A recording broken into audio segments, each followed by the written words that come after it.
Hey everyone! Today we're going to be talking more about quadratics and their solutions by talking about something called the discriminant. This helps us determine how many solutions each quadratic will have, or how many x-intercepts or zeros it will have. First, let's recall solving by completing the square.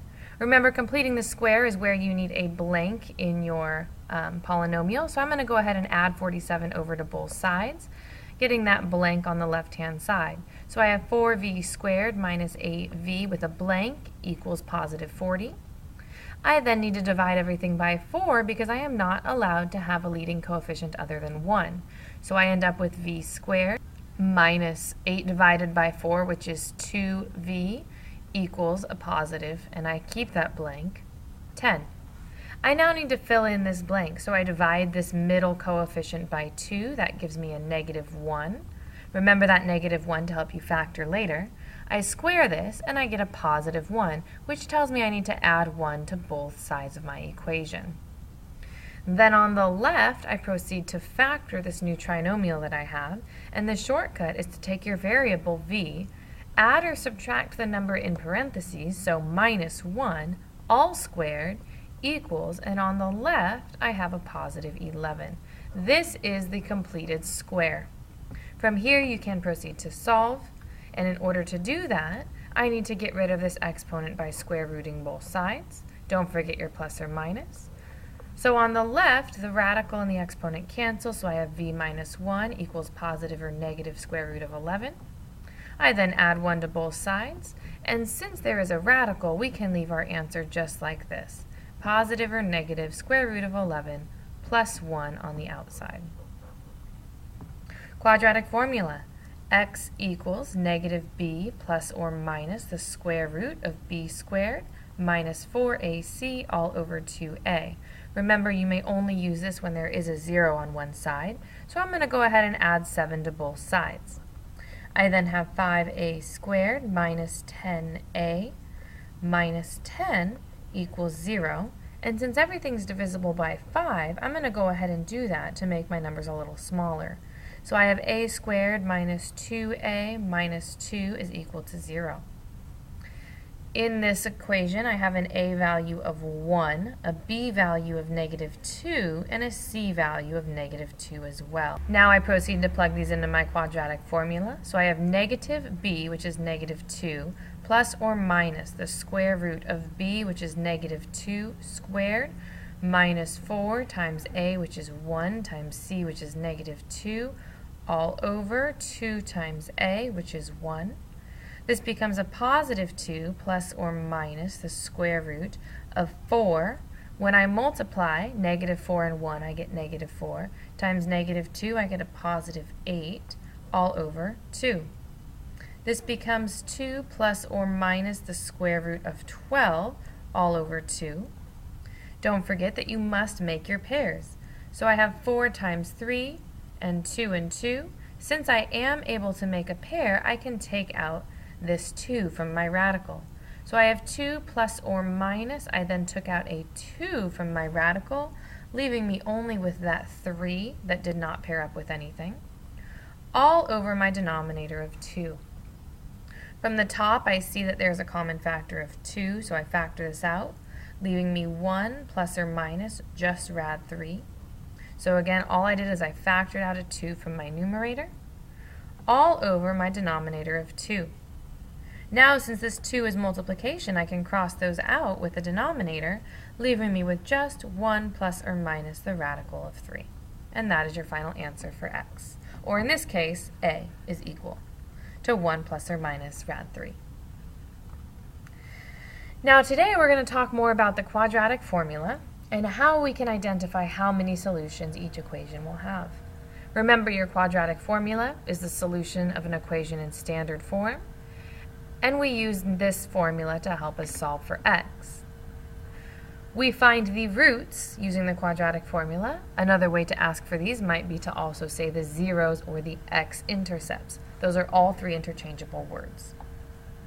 So I'm going to go ahead and solve each of these equations. You can use the quadratic formula every time. It doesn't matter, or you can use different methods that we've talked about. Here I'm going to go ahead and just use the quadratic formula. So I have 0, since I'm finding the roots, equals negative 2x squared plus 12x minus 21. My a value here is a negative 2, my b is 12, and my c is negative 21. So I have negative b, which is 12, plus or minus the square root of b squared, so that's 12 squared, minus 4 times a, which is negative 2, times c, which is negative 21, all over 2 times a, which is negative 2. This gives me a negative 12 plus or minus the square root of 144. And when I multiply negative 4 and negative 2, I end up with a positive 8. And then positive 8 times negative 21 is going to give me a negative 168, all over negative 4. Inside my radical, 144 minus 168 is a negative 24.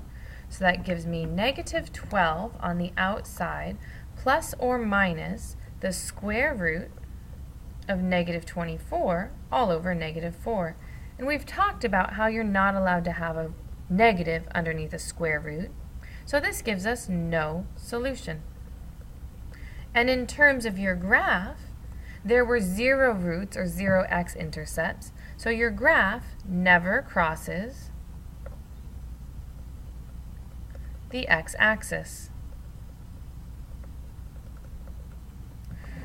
To the right, I'm going to again find my roots by putting a 0 in for y, or f of x, and then using my quadratic formula.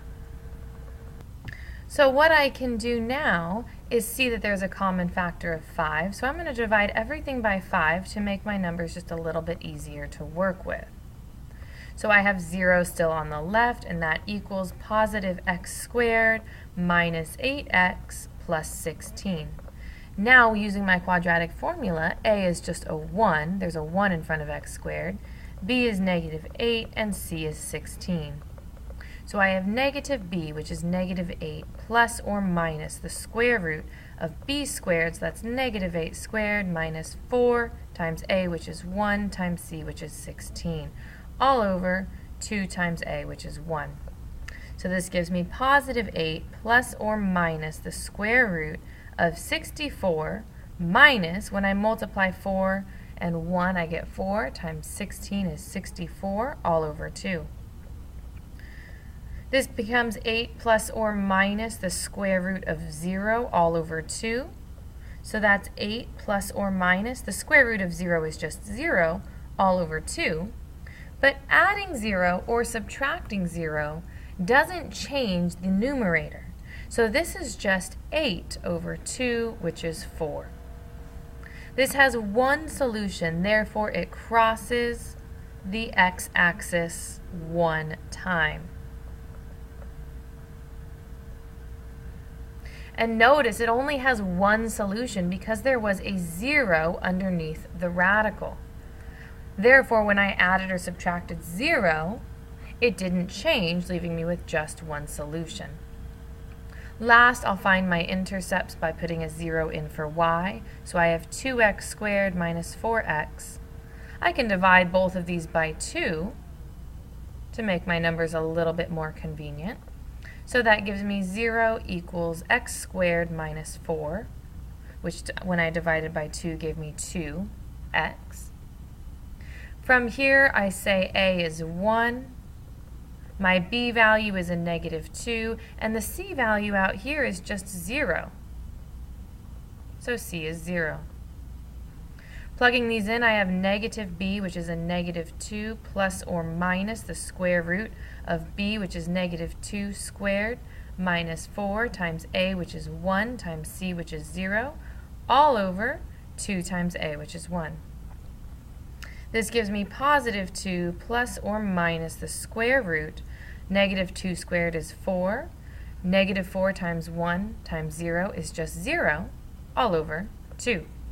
So this becomes plus 0 under the radical, but when we add 0 to 4, I simply have a 4 underneath my radical.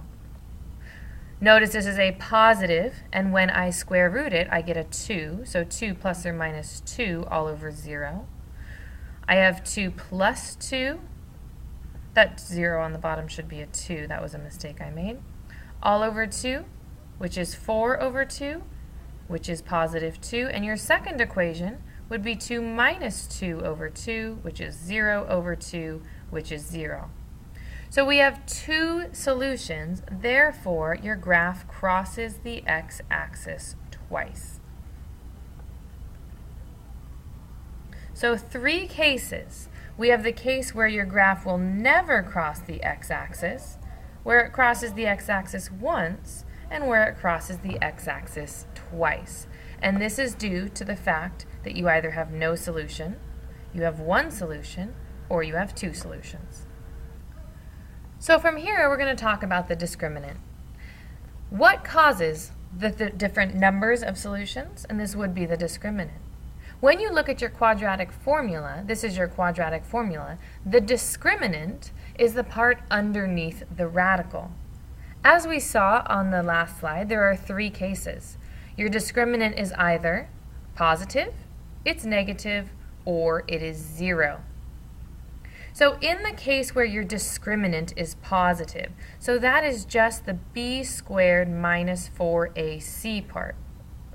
In this case, I have a b of 7, so I have 7 squared minus 4 times a, which is 1, times c, which is the negative 8 on the end. This is 49. Negative 4 times 1 is negative 4, times 8 is a positive 32, and when I add these together, I get positive 81. So this is just the discriminant, and it is positive.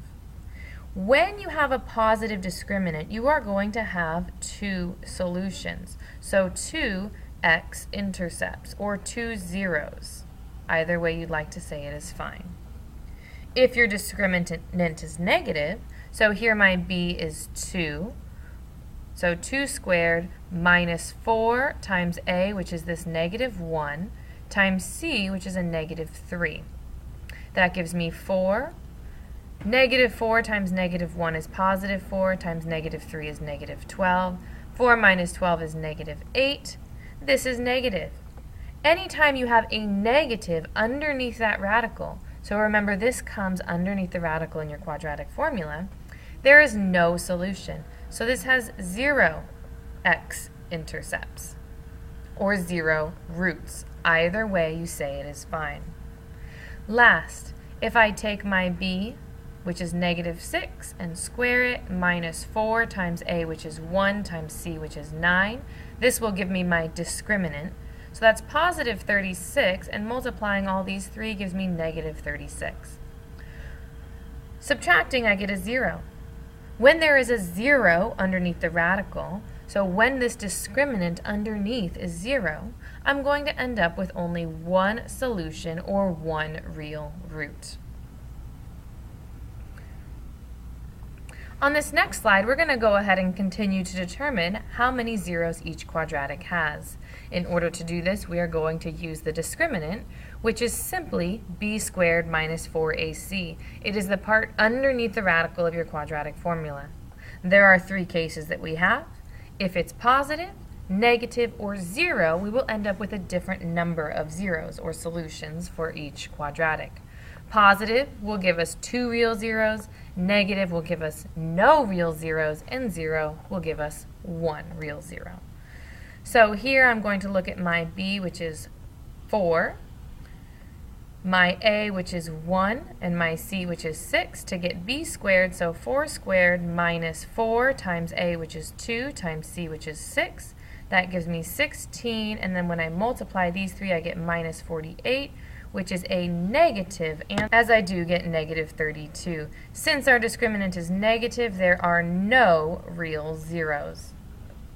In the middle, my b is negative 4, so I have negative 4 squared minus 4 times a, which is 2, times c, which is negative 16. When you do all this math, you will get a discriminant of positive 144. Therefore, there are 2 real zeros. And last, b squared would be 10 squared minus 4 times a, which is 1, times c, which is 25. When you crunch all these numbers, you will get 100 minus 100, which is 0. Therefore, there is 1 real zero. Thank you so much for watching. Have an awesome rest of your day.